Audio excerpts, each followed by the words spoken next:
जय हिंद दोस्तों, आप सभी का हमारे YouTube channel the S3 royal family में सभी का स्वागत है। तो फ्रेंड्स, जैसा कि आप लोग जानते हैं, हमने स्टार्ट किया है भारतीय संविधान, जो कि हम एक एक अनुच्छेद करके सारे अनुच्छेद को देखने वाले हैं। तो कल हमने भाग 5 और अनुच्छेद 52 से लेकर 73 तक एक वीडियो बनाया था, जिसमें हमने सारे अनुच्छेद कवर कराए थे। तो फ्रेंड्स, उससे आगे के आज जितने भी अनुच्छेद हैं भाग 5 में, वो सारे के सारे अनुच्छेद इस वीडियो में कवर कराने वाले हैं।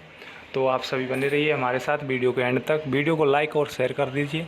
चलिए स्टार्ट करते हैं बिना किसी देरी किए। तो फ्रेंड्स, बात करते हैं भाग 5 अनुच्छेद 74। अनुच्छेद 74 कहता है कि राष्ट्रपति को सलाह देने के लिए एक मंत्रिपरिषद होगा। मंत्रिपरिषद में कैबिनेट मंत्री, राज्य मंत्री और अन्य मंत्री जो हैं वो शामिल होते हैं। और ये जो मंत्रियों की नियुक्ति होती है वो राष्ट्रपति द्वारा प्रधानमंत्री की सलाह पर की जाती है। और वहीं बात करें अनुच्छेद 75, तो फ्रेंड्स अनुच्छेद 75 जो है वो मंत्रिपरिषद से संबंधित अनुबंध के बारे में बताता है। और इसी अनुच्छेद के तहत भारत में एक प्रधानमंत्री होगा, ये अनुच्छेद 75 कहता है। और प्रधानमंत्री की जो नियुक्ति है वो राष्ट्रपति द्वारा की जाएगी, इस चीज़ को इसमें मेंशन किया गया है। नेक्स्ट है हमारा अनुच्छेद 76। अनुच्छेद 76 में भारत के न्यायवादी के बारे में चर्चा की गई है, जो कि भारत के प्रथम न्यायवादी जो थे वो M.K. सीतलवाड़ थे। और वर्तमान में जो महान्यायवादी हैं वो R. वेंकट रमणी हैं, जो कि भारत के 15वें महान्यायवादी के रूप में नियुक्त किए गए हैं। और फ्रेंड्स, महान्यायवादी की जो नियुक्ति होती है वो राष्ट्रपति द्वारा की जाती है। इस पॉइंट को भी आप लोग नोट डाउन कीजिए। वही नेक्स्ट अनुच्छेद है अनुच्छेद 77, भारत सरकार के कार्यों का संचालन। तो वो अनुच्छेद 77 में इसका प्रावधान दिया गया है।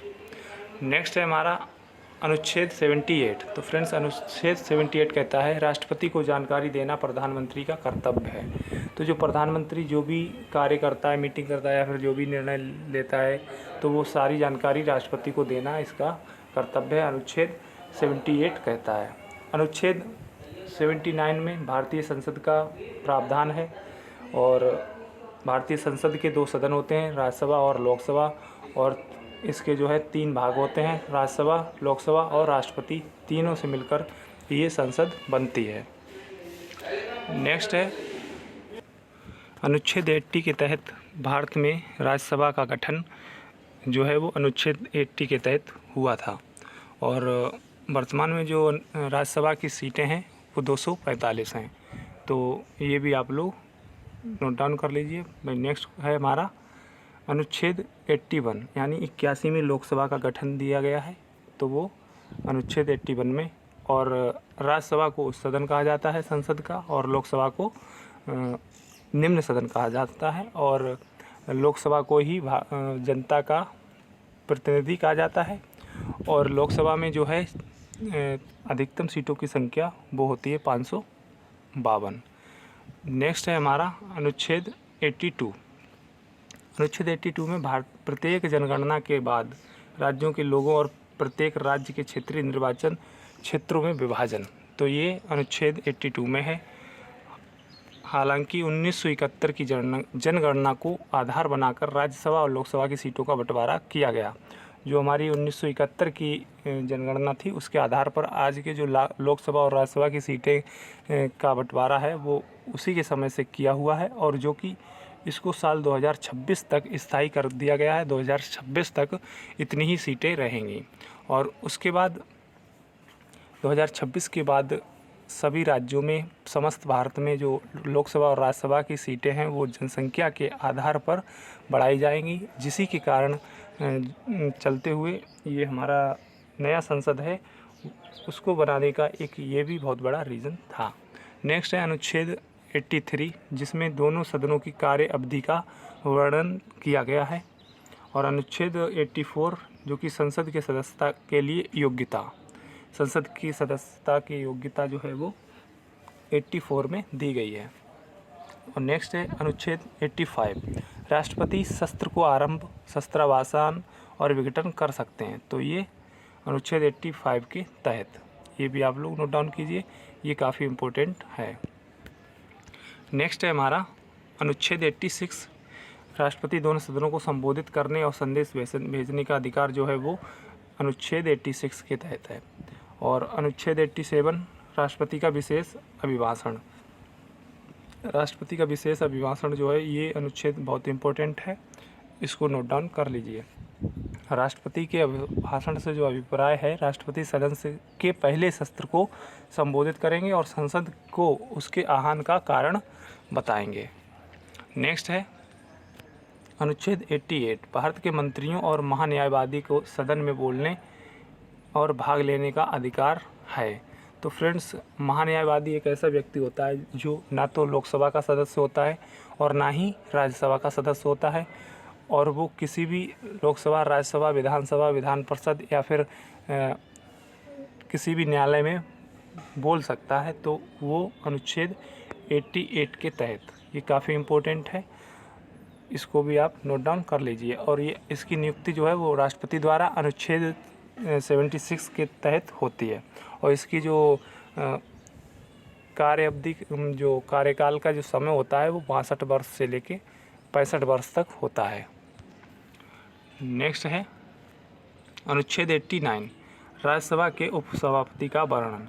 तो फ्रेंड्स, 89 के तहत राज्यसभा के उपसभापति का वर्णन है, और उपसभापति उपराष्ट्रपति ही राज्यसभा का उपसभापति होता है। सॉरी, वो पदेन सभापति होता है और यहाँ पे उपसभापति की बात की गई है। नेक्स्ट है अनुच्छेद 90, उपसभापति के पद रिक्त, पद त्याग और पद से हटाने से के संबंध में तथ्य दिए गए हैं, ये अनुच्छेद 90 में दिए गए हैं। नेक्स्ट है अनुच्छेद 91, सभापति के कर्तव्य का पालन और शक्ति। तो ये 91 में है, अर्थात यदि सभापति का पद रिक्त हो तो उपसभापति पद संभालेंगे, अन्यथा ऐसा सदस्य जिसे राष्ट्रपति ने नियुक्त किया हो वह उस पद के कर्तव्य का पालन करेगा। तो फ्रेंड्स, माना उपराष्ट्रपति जो है वो राज्यसभा का पदेन सभापति होता है, और उसके अतिरिक्त भी एक उप पदेन सभापति होता है, और बाई चांस उपराष्ट्रपति के ना होने पर जो है उप पदेन सभापति उनके कार्यभार को संभालेगा राज्यसभा के अंदर। और अगर राष्ट्रपति चाहे तो किसी भी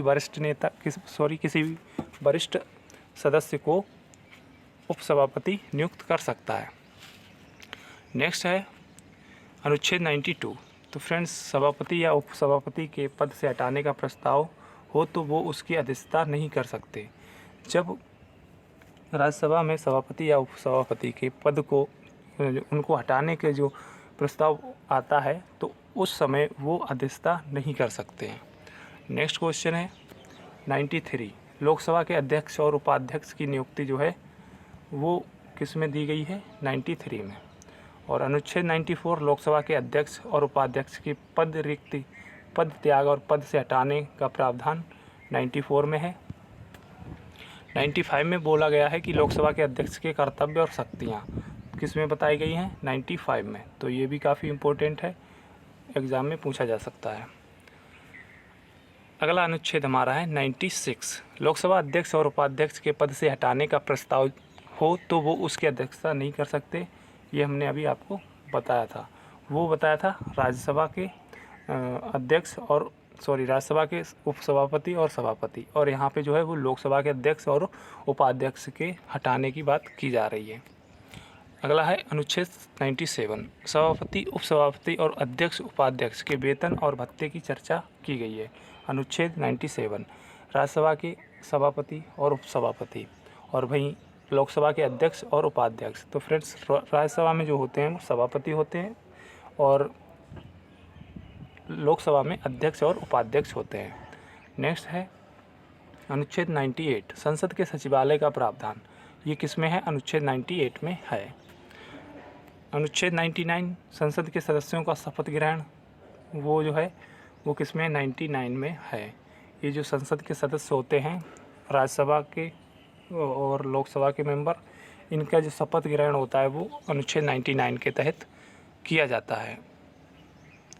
अनुच्छेद नंबर 100, संसद के किसी भी सदन की बैठक में कुल सदस्यों का 10% सदस्य मौजूद होना चाहिए। जब भी संसद की बैठक होगी तो संसद का 10% सदस्य जो है मौजूद होना चाहिए। माना अगर 500 सदस्य हैं संसद के, लोकसभा और राज्यसभा के, तो उसमें बैठक में कम से कम 50 सदस्य होने चाहिए, तभी बैठक होगी। नेक्स्ट है अनुच्छेद 101। एक व्यक्ति एक साथ सदन के दोनों सदन का सदस्य नहीं हो सकता। इस अनुच्छेद में कहा गया है 101 में कि एक व्यक्ति एक समय में राज्यसभा और लोकसभा दोनों का सदस्य नहीं रह सकता है, वो किसी एक ही सदन का सदस्य रह सकता है। जैसे इधर जीरो के इधर भी एक है और जीरो के इधर भी एक है, तो फ्रेंड्स यहाँ पे तो जीरो के इधर भी एक और इधर भी एक रह ले रहे हैं, लेकिन सदन में ऐसा नहीं होता है, एक ही सदन का सदस्य एक बार में हो सकता है। तो आप इस ट्रिक से याद कर सकते हैं। नेक्स्ट है अनुच्छेद 102। संसद के सदस्यों का अयोग्यता। जो संसद के सदस्य हैं इनकी योग्यता और अयोग्यता के बारे में जो है वो अनुच्छेद 102 में बात की गई है। अनुच्छेद 103। यदि किसी भी संसद की योग्यता से संबंधित प्रश्न उठता है तो वह राष्ट्रपति के निर्णय के लिए भेजा जाता है और राष्ट्रपति का निर्णय अंतिम निर्णय माना जाता है। तो फ्रेंड्स ये भी काफ़ी इम्पोर्टेंट फैक्ट है, अभी हाल ही में एसएससी ने पूछा भी था। नेक्स्ट क्वेश्चन है अनुच्छेद 104। शपथ ग्रहण से पहले कोई व्यक्ति या कोई अयोग्य सदस्य सदन में बैठता है या मतदान करता है तो उस पर जुर्माना लगाया जाएगा।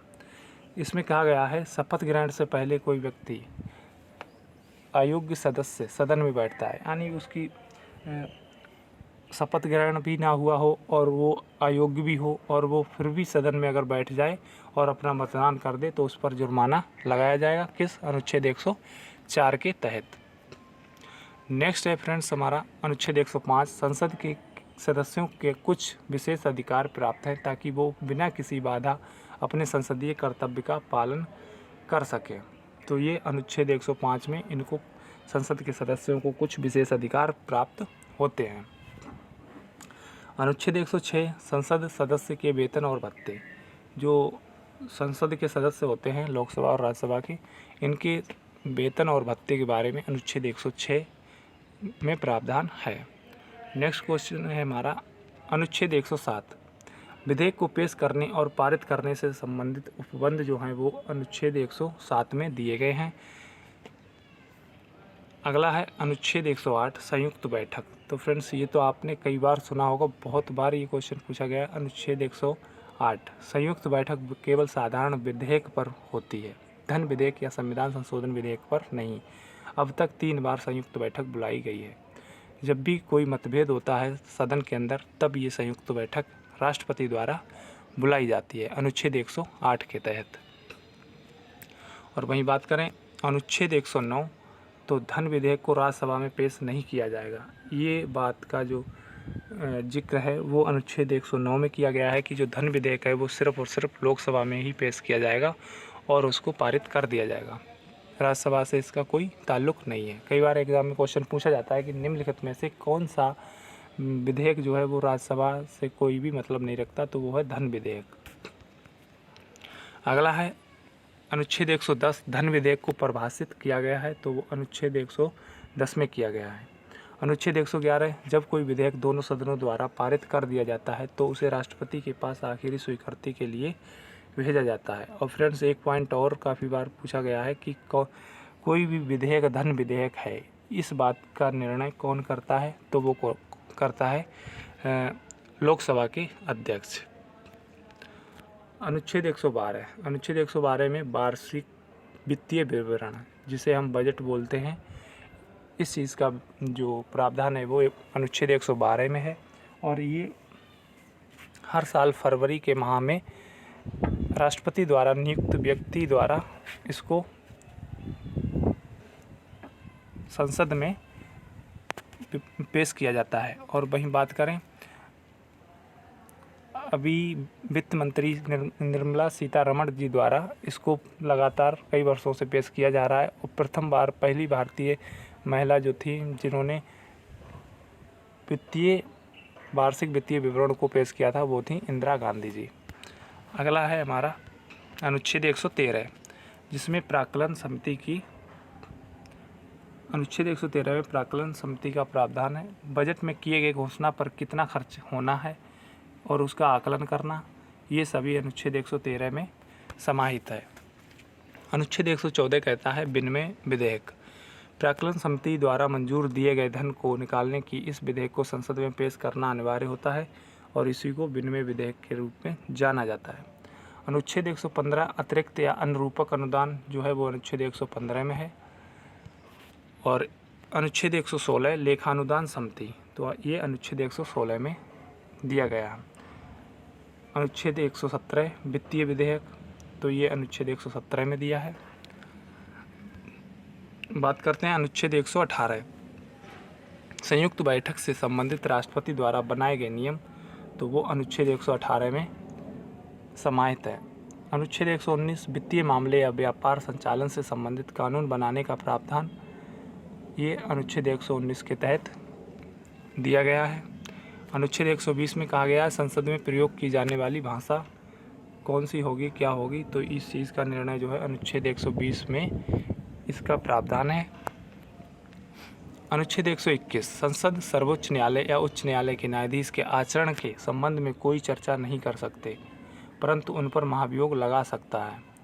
ये जो संसद के सर्वोच्च न्यायालय या उच्च न्यायालय के न्यायाधीश के आचरण को जो है वो संसद कोई चर्चा नहीं कर सकती, लेकिन उन पर महाभियोग लगा सकते हैं। महाभियोग लगाने की जो प्रक्रिया है वो राज्यसभा और लोकसभा के सदस्यों द्वारा साधारण बहुमत से पारित करना पड़ता है और इस प्रक्रिया को राज्यसभा या लोकसभा में किसी में भी शुरू किया जा सकता है।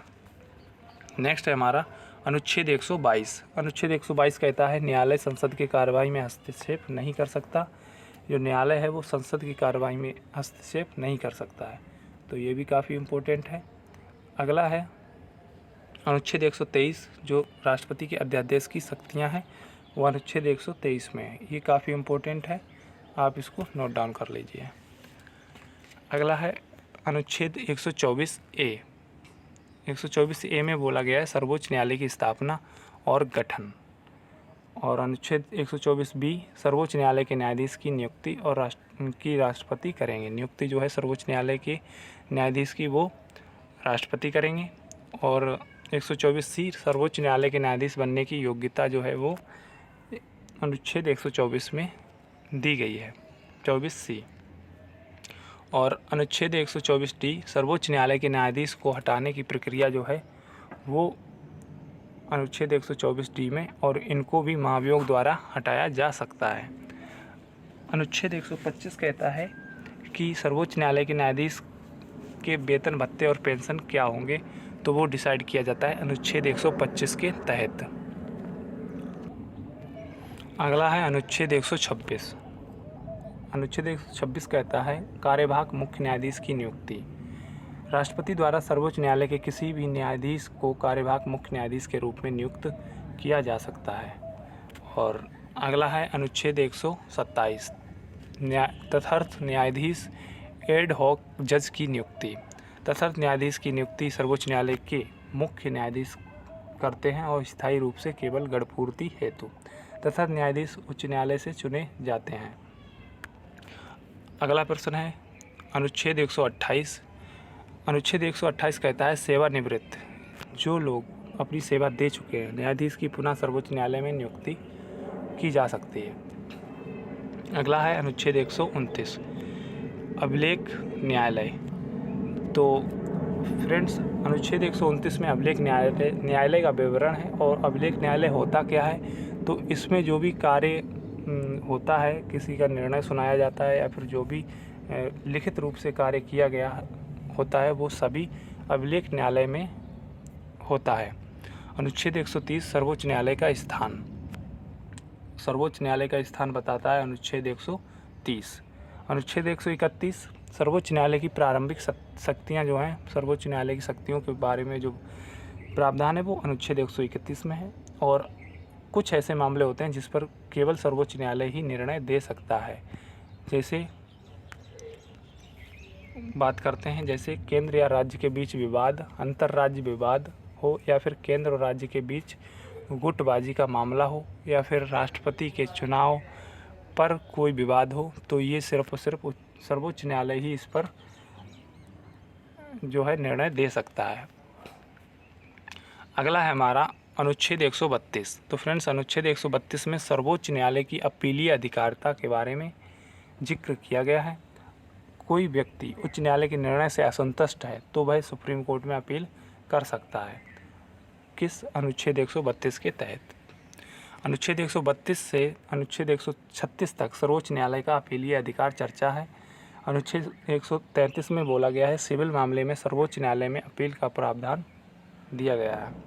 अनुच्छेद 134 में बोलते हैं कि आपराधिक मामलों में सर्वोच्च न्यायालय में अपील का प्रावधान दिया गया है। नेक्स्ट है अनुच्छेद 135। मौजूदा कानून के तहत सर्वोच्च न्यायालय, संघीय न्यायालय, फेडरल कोर्ट की शक्तियों का प्रयोग कर सकती है। तो ये अनुच्छेद 135 के तहत। नेक्स्ट है अनुच्छेद 136। कुछ मामलों में सुप्रीम कोर्ट द्वारा विशेष अपील का प्रावधान किया गया है। अनुच्छेद 137। न्याय पूर्वालोकन। जब कोई न्यायालय सुना देती है और उस पर किसी को शंका, डाउट, असंतुष्टि होती है तो उसका जो है पुनरावलोकन यानी दोबारा से उस पर चर्चा की जा सकती है, तो वो अनुच्छेद 137 के तहत की जा सकती है। अनुच्छेद 138। संसद द्वारा सुप्रीम कोर्ट के अधिकार क्षेत्र में वृद्धि की जा सकती है। संसद द्वारा जो है वो सुप्रीम कोर्ट के अधिकार क्षेत्र में वृद्धि की जा सकती है। अगला है अनुच्छेद 139। संसद सर्वोच्च न्यायालय की रिट अधिकारिता में विस्तार कर सकती है। तो ये संसद के पास शक्ति है। अनुच्छेद 140 कहता है संसद कानून द्वारा सर्वोच्च न्यायालय के अधिकारों को प्रभावी बनाने के लिए आनुषंगिक शक्तियाँ प्रदान करती है। तो ये अनुच्छेद 140 के तहत। नेक्स्ट है अनुच्छेद 141। तो फ्रेंड्स अनुच्छेद 141 कहता है सुप्रीम कोर्ट द्वारा घोषित कानून सभी अधीनस्थ अदालतों द्वारा मानना बाध्यकारी होंगे। तो फ्रेंड्स हम जो है इस संविधान सीरीज़ में 1 से लेके अंत तक सारे अनुच्छेद को अच्छे से कवर कराने वाले हैं, डिटेल्स में उसका एनालिसिस करने वाले हैं और सभी वीडियोस की जो PDF है वो हमारे टेलीग्राम चैनल पर मिलने वाली है। तो आप लोग टेलीग्राम चैनल ज़रूर ज्वाइन कर लें और वहाँ पे आपको बहुत सारी PDF मिल जाएंगी, current affairs, history, polity, geography और इंग्लिश से रिलेटेड। तो आपको जो PDF है वो फ्री ऑफ कॉस्ट है। आप लोग ज़रूर जुड़ें और अपने दोस्तों तक भी शेयर करें। अनुच्छेद 142। सर्वोच्च न्यायालय का आदेश सर्वमान्य होगा। तो ये अनुच्छेद 142 कहता है। अनुच्छेद 142 के तहत सुप्रीम कोर्ट का जो आदेश होता है वो हाई कोर्ट, डिस्ट्रिक्ट कोर्ट या फिर कहीं पर भी इसका निर्णय सर्वमान्य होगा, बदला नहीं जा सकता। अनुच्छेद 143 कहता है राष्ट्रपति किसी भी मामले में सुप्रीम कोर्ट से सलाह ले सकती है, परंतु उसको मानना राष्ट्रपति के लिए बाध्यकारी नहीं है। माना कि राष्ट्रपति ने सुप्रीम कोर्ट से किसी भी टॉपिक पर जो है सलाह ली और ज़रूरी नहीं है कि सुप्रीम कोर्ट द्वारा दिया गया सुझाव, सलाह जो है वो राष्ट्रपति उसको माने ही माने। वही बात करते हैं नेक्स्ट अनुच्छेद की, अनुच्छेद 144। तो फ्रेंड्स भारत के सभी अधिकारी, नागरिक या न्यायिक प्राधिकारी सर्वोच्च न्यायालय के सहायता में कार्य करेंगे। ये अनुच्छेद 144 कहता है। अनुच्छेद 145 कहता है न्यायालय को नियम बनाने की शक्तियाँ जो देता है वो अनुच्छेद 145 देता है। अनुच्छेद 146 कहता है सुप्रीम कोर्ट के अधिकारी व सेवाओं की नियुक्ति और खर्च। ये अनुच्छेद 146। इन सब पर सुप्रीम कोर्ट के मुख्य न्यायाधीश का नियंत्रण होता है। किस चीज़ पर? सुप्रीम कोर्ट के अधिकारी और सेवाओं की नियुक्ति और खर्चों पर। वही बात करें अनुच्छेद 147। सुप्रीम कोर्ट द्वारा संविधान की व्याख्या, अगर संविधान में कहीं पे भी मतभेद होता है तो इसकी व्याख्या करता है सुप्रीम कोर्ट। तो किस अनुच्छेद के तहत कहा गया है कि सुप्रीम कोर्ट इसकी व्याख्या करेगा? तो वो अनुच्छेद 147। ये फ्रेंड्स कई बार एग्जाम में पूछा गया, काफ़ी इम्पोर्टेंट है, आप लोग नोट डाउन कर लीजिए। नेक्स्ट है हमारा अनुच्छेद 148। अनुच्छेद 148 बहुत ही ज़्यादा इम्पोर्टेंट है। अनुच्छेद 148 में भारतीय एक नियंत्रक एवं महालेखा परीक्षक होगा, CAG, जिसे शॉर्टकट में बोलते हैं CAG, और comptroller and auditor general of India. अनुच्छेद 148 से अनुच्छेद 151 तक CAG से संबंधित हैं। और भाई बात करें अनुच्छेद 149 कैग के कर्तव्य और शक्तियाँ जो हैं अनुच्छेद 149 में हैं। और अभी वर्तमान में जो हमारे ये जो कैग है महालेखा नियंत्रण महालेखा परीक्षक वो हैं श्री गिरीश चंद्र मुर्मू। नेक्स्ट बात करें तो अनुच्छेद 150 जो कि संघ व राज्यों के लेखाओं का प्रारूप का जो विवरण है वो अनुच्छेद 150 में मिलता है। और अनुच्छेद 151 में लेखा परीक्षक प्रतिपादन ऑडिट रिपोर्ट जो है वो अनुच्छेद 151 में मिलती है। कैग संघ की लेखा संबंधी रिपोर्ट राष्ट्रपति को देता है और राष्ट्रपति संसद के पास वापस भेज देता है। ये अनुच्छेद 151 के तहत ये प्रक्रिया होती है, परंतु आखिरी रूप से ये रिपोर्ट जो है वो लोक लेखा समिति के द्वारा जांच की जाती है। और लोक लेखा समिति में जो सदस्य होते हैं वो उसमें आई थिंक 15 लोकसभा और 5 या 10 राज्यसभा, कंफर्म नहीं है, बट आप लोग इसको ज़रूर देख लीजिए। कई बार स्टेटमेंट बेस इस पे क्वेश्चन पूछा जाता है कि लोक लेखा समिति में कौन से सदन से कितने सदस्य होते हैं। और ये हमारे वर्तमान में जो महालेखा परीक्षक जो है वो गिरीश चंद्र मुर्मू जी हैं, जो कि 15वें बार बने हैं। तो फ्रेंड्स आज तक जो है हमने यहाँ पे जो वीडियो है आज यहीं पे कंप्लीट होती है। और नेक्स्ट भाग 6 और उससे आगे के जो भी अनुच्छेद हैं नेक्स्ट वीडियो में हम जल्दी लाने वाले हैं। और आज का जो आपके लिए क्वेश्चन हम लेकर आए हैं जिसका आपको आंसर कमेंट बॉक्स में देना है। तो क्वेश्चन ये है कि बी नारहरि राव भारत के पहले नियंत्रक महालेखा परीक्षक थे। कौन? बी नारहरि राव। और वर्तमान में नियंत्रण महालेखा परीक्षक जो हैं वो गिरीश चंद्र मुर्मू किस नंबर के महालेखा नियंत्रण परीक्षक हैं? तो आपको यहाँ पे 4 ऑप्शन हैं, इनमें से आपको ऑप्शन चूज़ करके और कमेंट बॉक्स में लिखना है। तो फ्रेंड्स आज के लिए इतना ही, मिलते हैं नेक्स्ट वीडियो में। और आप सभी का धन्यवाद वीडियो को एंड तक देखने के लिए। नेक्स्ट वीडियो में मिलते हैं। जय हिंद, जय भारत।